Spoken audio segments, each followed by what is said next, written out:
It is now a great honor to introduce you all to a highly esteemed US military leader and respected statesman. He has served as the Supreme Allied Commander of NATO forces in Europe and was the Democratic Party's nominee for president in 2004. Ladies and gentlemen, please welcome the honourable friend of the Iranian resistance, General Wesley Clark.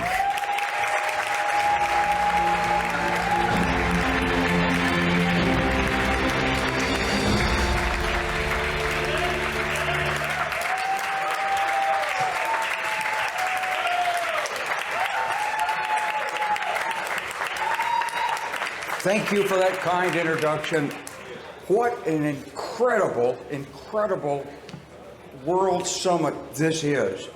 It is amazing the support you have from heads of state, from parliamentarians, from those of us who follow this so long.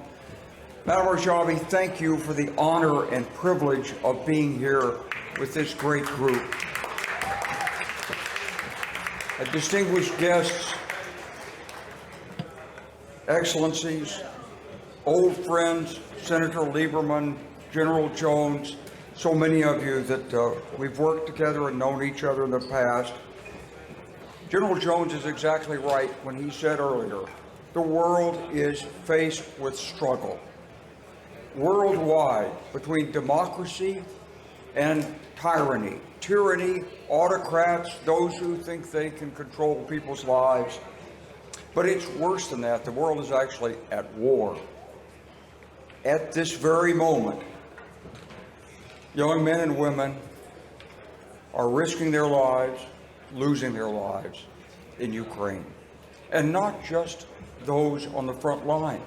Civilians are the targets of Russian bombs and missiles and Iranian drones as well. We can never forget this. Iran is on the wrong side under the ayatollahs of both the struggle for democracy and the struggle for peace and freedom in Europe. Iran's government has got to go. Enough is enough.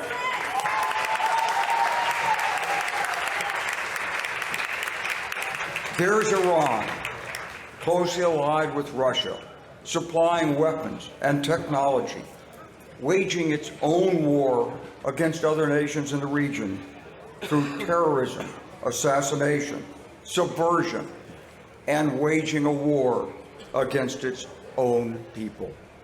For over 40 years, this brutal Iranian regime has sought enemies abroad and at home. It survives on fear, hatred, and repression.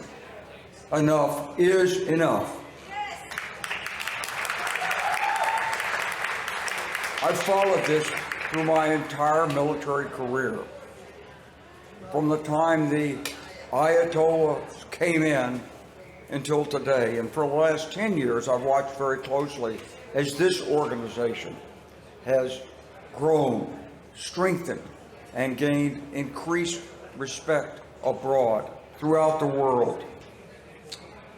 The men and women of Mecca, I should say the brave women and men of Mecca, have fought against the tyrannical regime of the ayatollahs in Tehran. You've struggled daily to protest, to mobilize, to gather information, to gain international understanding, and to bring freedom and democratic values to Iran. I was in Ashraf last summer. I went through the museum there. Incredible. I wish every person in the world could see what this regime in Tehran is really about, what its impact is. If our leaders saw this, there'd be no negotiation with the Iranian regime right now. How could we? How could we? And yet, my friends in Albania, for some reason, unbeknownst, decided to raid this camp. I agree with Senator Lieberman. This is a mistake, and I hope our friends in Albania will rectify it, meet with the leaders in Ashraf, and find a way to work together, because it wasn't so long ago that Albania itself was struggling for freedom. Surely the people of Albania understand very well what it is to live under tyranny. They lived under it for decades, and surely they want to help the people of Iran have freedom. So they should work together. Now, as I've looked at this regime, as it's continued its war on its neighbors, its terrorism and subversion, I'm so impressed by the strength of the resistance movement. You are exposing the regime for its brutal repression. You are winning the support of more and more people within Iran, and you are striking fear in the hearts of those who perpetrate the terror in Iran. They do have to go home. They do have to face their families, and they know what's coming. You're winning the admiration of millions in the West for your courageous struggle. And I do believe we will be in Tehran next year.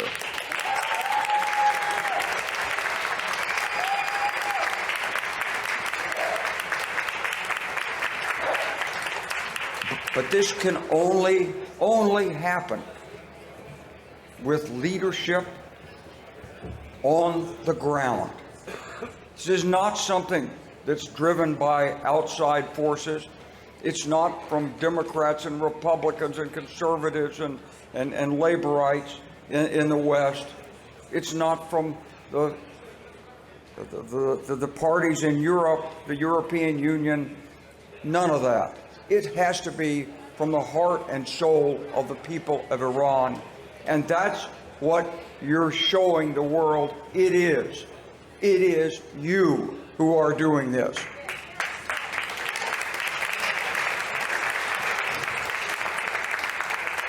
And for this, you must receive the credit and thanks from all of us. So I want to take today, we talked a lot about policy, a lot about things that have been done, but I just want to say this. I salute you for your bravery, for your determination, for your sacrifices. I salute you for your vision of a better future for the people of Iran. I salute you for the skill, ingenuity, the resilience in the face of a heartless enemy. You're struggling against an enemy with superior weapons and technology. You know it, the whole world knows it. And he employs this with remorseless determination to crush this resistance movement. But you have the superior means at hand because you have the higher principles. You have your determination, your compassion, your willingness to serve and sacrifice, your leadership, and above all, your enduring courage. It is an incredible, inspiring organization, and to be here and feel it and see it is just an incredible gift. I wish we could give this to all of my friends in the United States and all those around the world who profess to believe in freedom. They have to understand what you're doing. Mrs. Rajabi, I want to congratulate you on your leadership. As someone who spent his life in leadership, teaching it, learning it, practicing it, it's incredible what you're doing and what you will accomplish in the future.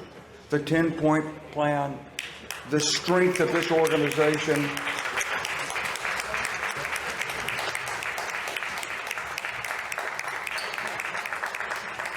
only an organization such as yours can survive and win this struggle. It's not for the weak-hearted. Incredible determination, discipline, persistence, and sacrifice has been required, and more still will be required before this is over. But only an organization such as yours should prevail, because you've got the right values, the right approach, and the right plans. The people of Iran deserve freedom. They deserve democracy. They deserve a more open society. They deserve the opportunity for better lives. And you can help them gain that, and you will.